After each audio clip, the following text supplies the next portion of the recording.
Bonsoir, merci de nous rejoindre ici dans la médiathèque de l'Institut français du Cameroun pour cette nuit des idées. Nous sommes à Yaoundé, la capitale de ce pays continent situé au cœur de l'Afrique centrale. Le Cameroun qui n'arrête pas de célébrer le talent d'écrire d'une de ses plumes les plus étincelantes. Djali Amadou Amal, lauréate du prix Goncourt des lycéens, décerné le 2 décembre 2020 à Paris pour son roman Les Impatientes, publié aux éditions Emmanuel Colas. Djali Amadou Amal est notre étoile dans cette nuit des idées. Bonsoir Djali. Bonsoir. Alors vous ne pouviez rêver d'une fin d'année 2020 plus rayonnante que celle que vous avez eue. D'abord la marche manqué du Goncourt le 30 novembre 2020 et puis le 2 décembre. Cette consécration, vous avez été choisi pour le prix Goncourt des lycéens. Oui, ça, comme vous le dites, hein, c'est une année, ça a été une année plutôt difficile quand même avec cette pandémie, mais voilà, qui s'achève pour moi en beauté avec ce prix Goncourt des lycéens. Et choix de l'Orient, etc. J'ai passé des très bons moments, des belles rencontres. Et voilà, on espère que 2021 apportera de nouvelles promesses encore plus. Alors, vous avez reçu un accueil royal au Cameroun à votre retour de Paris. Vous étiez un tout petit peu surprise de voir l'engouement que ce prix a eu auprès de tous les Camerounais et même au-delà? Oui, bien sûr. Voilà, il y avait des personnes qui n'avaient jamais entendu parler du Goncourt, qui ne s'étaient jamais intéressées à la littérature, mais qui tout de suite se sont intéressées. Et puis, beaucoup de vidéos, aussi bien d'écrivains que des personnes dans le monde de la littérature, mais également des amis, de la famille, des vidéos sur les réseaux sociaux, des messages de soutien, etc. Donc, on sentait que voilà, il y avait un véritable intérêt autour de ça. Et évidemment, quand je suis rentrée, ça a été la surprise hein, pour moi. Déjà, je suis arrivée avec pratiquement 3 heures de retard, mais de voir que toutes ces personnes quand même sont restées à l'aéroport à attendre, une foule, des griots, etc., à la mode de chez nous. Donc, c'était très, très émouvant et puis c'était un moment fort. Et puis, cerise sur le gâteau, le 8 décembre 2020, eh bien, le choix Goncourt de l'Orient, vous avez été choisi une fois encore par des étudiants de 10 pays du Moyen-Orient pour ce prix organisé par l'Agence universitaire de la francophonie au Moyen-Orient et puis l'Institut français du Liban, encore choisi par des pays. C'est très symbolique pour vous à la fois que ce soit des jeunes et que ce soit quand même par le monde musulman. Oh oui, là, ça me fait énormément plaisir. Vous savez, à chaque fois quand on parle de sujet, hein, du roman, le fait que l'intrigue se passe quand même dans un milieu musulman, on a tendance à tout ramener sur l'islam ou à se dire oui, mais ça, je parle plus des commentaires dans le Grand Nord Cameroun, à ramener tout sur le fait que voilà, est-ce que je n'attaque pas quelque part l'islam en parlant, en évoquant ces sujets-là.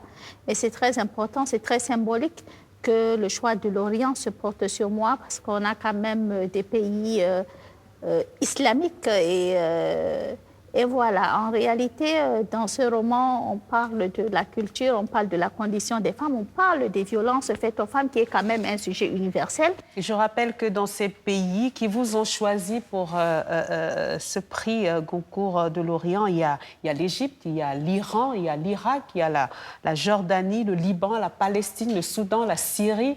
Effectivement, on ne pouvait pas mieux faire en termes de mobilisation du monde arabe autour de ce roman Les Impatientes qui vous vaut toutes ces distinctions. Un roman qui raconte quand même trois destins difficiles de 3 jeunes femmes et à travers elles, eh bien, toute la violence à laquelle est soumise la femme du Sahel. C'est un thème qui vous tient à cœur depuis que vous avez pris la plume. Bien sûr, on n'a jamais écrit sur le sujet. La condition des femmes dans le Sahel est la même pour tous ces pays, aussi bien au Nord Cameroun qu'au Mali, Sénégal, Burkina Faso, etc. C'est la même condition pour les musulmans comme pour les chrétiennes, pour les autres. Et donc, c'était pour moi très important de mettre le doigt sur ces sujets. Et puis, vous savez, on ne parlera jamais assez de la condition des femmes et des violences faites aux femmes. Tant qu'il restera une seule femme, une seule jeune fille encore mariée de force, tant qu'il restera une seule femme battue, qui subit des violences physiques, psychologiques, le viol conjugal, je pense que le sujet ne sera jamais dépassé et qu'il faudra encore et encore que nous continuions à le marteler, que ça soit tenu aussi par des femmes. Et c'est très important. Et donc, pour le moment, je n'en ai pas terminé d'écrire sur le sujet, je pense. Alors, c'est le destin de Ramla, de Hindou et de Safira, 3 jeunes filles à travers lesquelles vous racontez justement ce quotidien des mariages forcés, des violences conjugales, de la polygamie. Et de ce viol conjugal, j'indique que vous êtes né à Maroua, dans l'extrême nord du Cameroun, qui est une région musulmane principalement. Comment s'est fait cette prise de parole? On vous soupçonne de raconter à travers ces jeunes femmes, en fait, votre propre histoire. Oui, à chaque fois, évidemment, que j'évoquerai ce sujet de mariage précoce et forcé, de polygamie, etc., ça va toujours se rapporter à moi.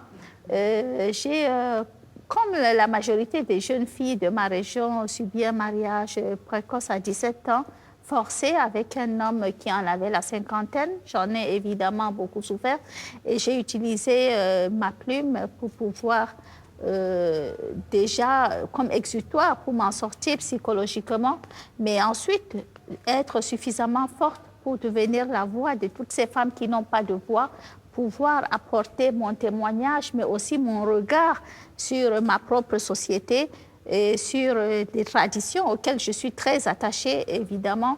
Mais qui aime bien, comme on dit, châtie bien, il faut bien qu'on puisse mettre le doigt sur ces problèmes-là pour qu'ils puissent être résolus.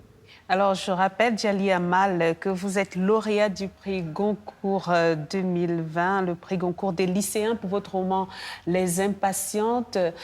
Lorsque vous avez pris la plume dans cet environnement que l'on sait, vous avez évoqué les mariages forcés et précoces, les viols, mais c'est aussi pour une catégorie de population, les femmes qui ne sont pas instruites, qui ne vont pas à l'école et qui peut-être ne pourront pas lire Les Impatientes. Vous savez, bon, déjà, je me suis engagée en littérature, comme je vous le disais, pour être une voix suffisamment forte pour pouvoir d'abord, au départ, c'était l'objectif que j'avais d'être suffisamment forte pour pouvoir sauver mes propres filles du mariage précoce et forcé. Mais ensuite, vous l'avez bien dit, les femmes chez nous ne sont pas forcément instruites, elles ne peuvent pas forcément lire le roman, mais je n'écris pas que pour les femmes dans le Nord Cameroun, j'écris pour le monde entier. Et puis, vous savez, quand on est des victimes, ce n'est pas à ces victimes-là d'apporter des solutions, c'est plutôt aux autres, à ceux qui ont un regard externe, de pouvoir trouver des solutions pour qu'il n'y ait plus de victimes, justement. Et donc, nous avons créé une association. Immédiatement après la publication de mon premier roman, je me suis posé la question, oui, et concrètement, qu'est-ce que je fais ensuite? J'ai créé une association justement qui vient en aide aux femmes, aux jeunes filles, la scolarisation de la jeune fille, de la petite fille même déjà, avec le parrainage et la prise en charge complète de sa scolarité, des sensibilisations au niveau des collèges et des lycées pour dire aux filles à quel point c'est important pour elles de continuer leurs études, d'avoir des diplômes et comment se prémunir des violences, surtout le mariage précoce et forcé. Et puis créer des bibliothèques, apporter des livres dans les milieux ruraux pour que les enfants puissent avoir accès aux livres et donc avoir accès aux rêves et à un autre avenir. Et donc ça, c'est plutôt du concret. Mais maintenant, pour pouvoir avoir un véritable impact. Évidemment, plus les romans que j'écris seront connus, plus on va apporter un véritable plaidoyer, que ce soit au niveau de nos États, des assemblées nationales, que ce soit à l'extérieur, au niveau des grandes institutions, pour pouvoir trouver une vraie solution. Alors, la première barrière à laquelle vous avez dû faire face, j'imagine, c'est à la maison, dans votre environnement immédiat, où votre combat n'a pas toujours été bien perçu, le vôtre, comme celle de toutes ces femmes dans la région de l'extrême nord, du nord, de l'Adamawa au Cameroun, qui militent pour l'émancipation de la jeune fille. On vous traite, j'imagine, de mauvaise musulmane, on vous traite de tous les autres noms fleuris. De rebelles, de rebelles et de vouloir faire une révolte générale avec les femmes. Oui, de ne pas être absolument un exemple. Mais le plus important, c'est que si parmi 100 personnes, vous avez 2 ou 3 personnes qui vous traitent de tous les noms, mais que vous avez tous les autres qui soutiennent, eh bien, tout ce que j'ai à dire, c'est que je ne gère pas les susceptibilités. Tout simplement, les autres comprennent, la grande majorité ont compris l'importance de l'éducation des filles, l'importance de notre combat. C'est le plus important, vous savez, on ne peut pas plaire à tout le monde. Djali Amadou Amal, votre roman Les Impatients, publié chez Emmanuel Colas à Paris, est en fait une réédition. Le titre original du roman, Mounial, Les larmes de la patience. Ce roman-là, Mounial, a été publié au Cameroun, aux éditions Proximité. On aimerait bien savoir comment s'est fait le voyage, comment les larmes de la patiente sont devenues l'impatience. Eh bien, voilà, le roman a été édité par Proximité. Il a eu fin d'année 2017. 2017, il a obtenu le prix Presse panafricaine et le prix Orange du livre en Afrique. Mais voilà, ensuite, Emmanuel Colas s'est intéressé au test. Elle a pris les droits pour les droits mondiaux en laissant quand même à Proximité les droits pour l'Afrique subsaharienne. Ce qui fait que le roman reste disponible en Afrique sous le titre Mounial, les larmes de la patience, et vraiment très, très moins cher. On dira combien ça fait 5 €, 5 dans les 5 €, ce qui fait que c'est quand même à la portée de l'Africain moyen. Et donc, le travail s'est fait tout naturellement avec Emmanuel. Nous sommes allés sur une autre édition du roman. Donc, c'est pas, dans le fond, c'est le même test, mais la forme, c'est plus du tout le même test puisqu'il a été édité, tout simplement. Donc, il y a des différences, et notamment le titre, comme vous l'avez si bien souligné, et puis sur la langue aussi, pour qu'il soit, disons, plus accessible à un lectorat occidental. Et ce livre, Les Impatientes, ce roman va aller à la conquête du monde à présent. Vous avez signé avec d'autres maisons d'édition pour des traductions en anglais, avec une maison d'édition aux États-Unis, en Italie, en Égypte également.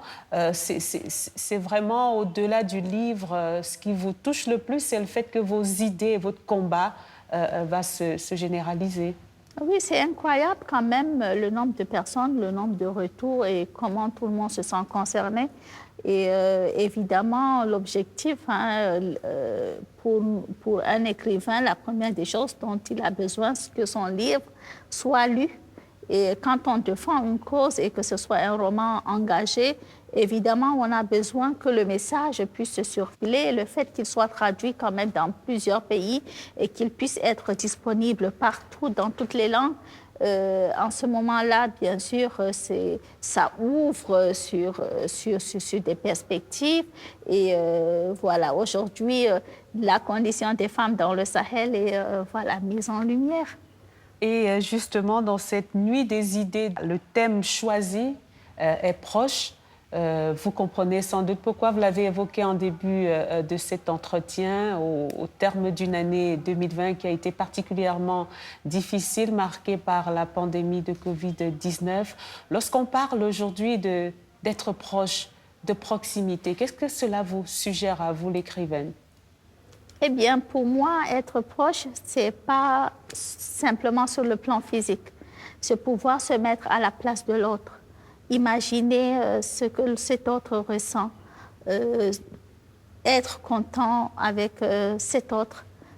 Souffrir avec lui. Donc, proche, ça peut tellement aller avec la littérature, puisqu'à chaque fois, pour moi, qu'une personne que je ne connais pas, qui est très loin, ouvre le roman, il va se sentir proche de nous, tout simplement parce qu'il ressent nos émotions, il voit nos peines, il ressent nos joies, etc.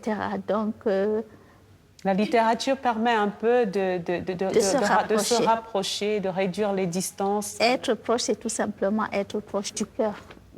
Alors, vous avez ce thème également en filigrane dans votre roman Les Impatientes, où vous abordez de manière subtile la solitude de ces femmes du Sahel qui, au-delà de leurs conditions, sont seules avec elles-mêmes et n'ont pas l'ouverture nécessaire pour partager leur détresse avec l'entourage. C'est ce que je dis aussi. On ne peut être plus seul qu'au milieu des autres, finalement. Voilà des femmes qui vivent dans l'attente perpétuelle, qui ne savent pas ce qu'elles attendent, mais qui attendent quand même. Des femmes qui vivent toujours dans une concession avec d'autres femmes, des coépouses, de la belle famille, etc. Mais elles ne peuvent s'ouvrir à aucune de ces autres femmes. Et donc, finalement, elles sont proches physiquement, mais elles sont tellement éloignées parce qu'elles ne peuvent pas partager justement leur peine, elles ne peuvent pas partager vraiment leurs moments de joie. Et puis, elles sont dans une perpétuelle rivalité qui touche également les enfants. Alors, cette nouvelle solidarité que nous impose le Covid-19, cette nouvelle manière de voir l'autre, vous pensez qu'elle doit être partagée également au sein de ces communautés-là par les femmes, pour les femmes, qu'elles se sentent aussi proches l'une de l'autre, solidaires de leurs conditions? Eh bien, l'idéal, ça aurait été ça, c'est qu'on arrête de se dire peut-être, et ça je l'ai aussi un peu démontré dans le premier roman, Walandela, de partager un mari, de se dire qu'automatiquement une coépouse n'est pas une amie, ce n'est pas une sœur, c'est tout simplement une rivale. Alors que si les femmes, certaines femmes l'ont très très bien compris, comme quand elles se mettent ensemble, elles deviennent plus fortes et elles peuvent évidemment faire des choses merveilleuses. Mais bon, être proche, c'est tout simplement aussi se soucier les uns des autres. Et sur le terme de violences faites aux femmes, des violences aussi bien physiques, psychologiques et autres, ce thème va très bien parce que ce serait très, très important de se poser les questions. Quand on est avec des gens, des collègues, quand on est dans un établissement scolaire, etc., de penser à demander à l'autre, est-ce que tu vas bien? Est-ce que tout se passe bien, etc. Et peut-être faire attention aux petits détails. Quelquefois, ça peut sauver une vie. Ça peut donner à l'autre la possibilité de s'exprimer et de dire sa détresse. Et c'est peut-être ce qui manque le plus dans ce genre de cas. Alors, votre roman, Les Impatientes, mais au-delà, votre prix, ce double prix, ce Goncourt des lycéens, ce choix Goncourt de Lorient, d'une certaine manière aussi va rendre proche l'Afrique avec le monde. C'est un trait d'union que vous avez comme ça jeté entre deux conditions différentes, deux conditions humaines, deux conditions littéraires. Oui, certainement. C'est ça la beauté de l'écriture, la beauté de la littérature et de la culture, tout simplement. La culture nous permet de nous rapprocher, nous permet voilà, de pouvoir ressentir ce que l'autre vit et de pouvoir partager des choses, de pouvoir partager ses traditions, etc. Donc, oui, c'est une aventure formidable quand même. Alors, on a envie de savoir qu'est-ce qui va suivre après ce Goncourt.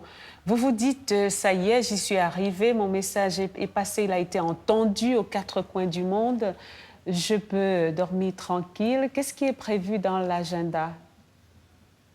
Eh bien, ce qui devrait être normalement prévu, je continue d'écrire, je continuerai bien sûr à parler du livre et à échanger avec d'autres personnes dans d'autres pays, mais surtout, il faut que j'écrive d'autres livres. On n'écrit pas pour gagner des prix, on écrit tout simplement par plaisir déjà personnel et puis pour le plaisir de partager avec l'autre. Et puis, il y a tellement encore à dire sur les femmes du Sahel. Alors, ça vous laisse un champ d'expression encore plus vaste. Qu'est-ce qui vous semble être aujourd'hui le point crucial ou la thématique que vous ne souhaitez pas rater comme écrivain? Vous souhaitez écrire sur quoi? Non, je ne me dis pas ça. Je ne me donne pas comme défi, voilà, il y a une thématique que je ne voudrais absolument pas rater et tout ça. Non, ce n'est pas dans ce genre de... Voilà. Je suis plutôt dans l'idée que mon meilleur roman serait celui que je n'ai pas encore écrit. Et donc, il faut que je me motive et que je puisse travailler tout simplement. Et qu'on ne dorme pas sur ses lauriers, comme on dit. La littérature permet quand même un échange incroyable. Elle permet également de pouvoir, pour moi, pouvoir changer le monde. Et donc, j'ai envie de changer le monde. Et tout le monde peut y arriver, chacun en apportant sa petite contribution. Si une personne lit le livre et qu'après l'avoir refermé, elle me dit qu'elle a passé un bon moment, ça, c'est changer le monde. Quand une personne lit le roman et qu'elle se dit « j'ai envie de faire quelque chose, peut-être parrainer un enfant », c'est changer le monde. Et si chacun prend tout simplement un peu de son temps, un peu de ses moyens pour pouvoir apporter quelque chose à l'humain, à l'autre, être proche de cet autre, évidemment, nous ferons de ce monde un endroit meilleur. Alors, Djali Amadou Amal, nous avons la chance d'avoir un double prix Goncourt avec nous. Peut-être vous avez un petit secret à nous dire. Comment on fait pour gagner un Goncourt? Ah, ça, il ne faut absolument pas se mettre dans cette idée ou se donner ce genre d'objectif parce qu'on écrit pas pour gagner des prix. Le prix permet de mettre en lumière un livre, un sujet, une thématique. Mais si on se met déjà dans l'idée que je vais écrire absolument pour faire plaisir aux autres et gagner, en ce moment-là, c'est sûr que vous ferez un roman absolument raté parce que vous n'allez pas l'écrire avec le cœur, vous n'allez pas l'écrire dans l'objectif de vous faire plaisir et de faire plaisir à l'autre. Vous allez l'écrire tout simplement pour plaire aux autres. Et ça, c'est pas... Il faut faire attention par rapport à ça. Le seul secret... Donc, dans le cas où, pour écrire des bons livres, c'est tout simplement de l'écrire avec son cœur et voilà. Tant qu'il nous appartient, tant qu'on a le manuscrit en main, on peut encore retravailler, on peut revoir, on peut refaire des recherches, on peut aller jusqu'au bout et apporter tout ce qu'on veut. On ne doit pas mettre le point final très, très rapidement pour s'en débarrasser, en fait. Et qu'est-ce qui, à votre avis, aura fait la différence? Qu'est-ce qui aura fait que votre roman captive l'attention? Qu'est-ce que vous y avez mis? De tout votre cœur, vous l'avez dit? J'imagine que pour les autres aussi. Hein, donc, tous les romans de cette sélection étaient voilà, des très bons livres. J'aurais été dans le jury, je ne suis pas sûre que je me serais choisie, tellement il y a des bons livres et tout ça. Mais ça dépend de ce qu'on ressent sur le moment, ça dépend de la thématique, ça dépend de la sensibilité de tout un chacun. Mais je suis évidemment très contente que ce soit quand même un prix décerné par les jeunes. Sur un sujet aussi grave que la condition des femmes, que les violences faites aux femmes, si les jeunes s'en soucient, s'ils en sont sensibles, ça veut tout simplement dire qu'il y a de l'espoir pour l'avenir. Et vous pensez à une manière de transmettre ou de susciter cette envie d'écrire, cette soif de s'exprimer à travers la littérature? Est-ce que ça vous traverse? Oui, oui, bien sûr. Avec mon association, par exemple, nous faisons beaucoup d'ateliers d'écriture avec les jeunes et puis beaucoup de sensibilisation. Tout ça, c'est transmettre, en fait. Et ça, c'est très, très, très important, surtout dans un milieu aussi fermé que le Grand Nord Cameroun, puisque les filles et les femmes ont besoin d'exemples positifs, de voir qu'on peut y arriver, en fait, qu'il suffit d'avoir de la volonté, qu'il suffit de travailler pour pouvoir voilà, accéder à tout, que le monde est ouvert. Et donc, pour beaucoup de jeunes filles, me voir dans leur lycée pour 1 ou 2 heures pour discuter avec elles et tout ça, elles peuvent se projeter, elles peuvent voilà, se dire, voilà, j'ai un exemple, si elle est arrivée, je peux aussi y arriver, etc. Et ça, c'est très important. Est-ce que vous pensez que ce concours a changé aussi le regard de ceux qui vous voyaient comme une ennemie, le regard de ces gardiens de la tradition qui estiment que toucher au thème que vous évoquez, c'est un peu s'attaquer à leur manière de faire ancestrale? Est-ce que vous pensez que ce concours a voilà, jeté une lumière un peu sur la manière dont ils voient les choses? Eh bien, je pense que bon, il y a quand même eu un travail de 10 ans. C'est pas qu'avec les romans Les Impatientes. En 10 ans, on évolue. En 10 ans, évidemment, on peut comprendre les choses. Au départ, quand j'ai commencé à écrire, à publier déjà mon premier roman, j'avais eu pas mal de menaces quand même, justement. Voilà, mais Marie a partagé, c'était le premier. Exactement. Et au fur et à mesure que le temps passe, qu'on sensibilise, qu'on s'exprime, qu'on dit les choses telles qu'elles sont, que les gens comprennent, évidemment, ça va de mieux en mieux. Le prix permet tout simplement de mettre en lumière, permet tout simplement d'être encore plus connu, de pouvoir encore plus discuter des sujets graves, tout simplement. Alors, qu'est-ce que ça vous fait de vous situer dans la lignée des grandes plumes camerounaises? Avant vous, ce prix Goncourt des lycéens a été décerné à Léonora Miano, mais avant elle et dans d'autres sphères de la littérature, qu'elles soient féminines ou masculines, le Cameroun se distingue quand même dans ce milieu de la littérature. Vous vous sentez... je ne sais pas, particulièrement honoré? Vous sentez une responsabilité de transmettre aussi ce flambeau?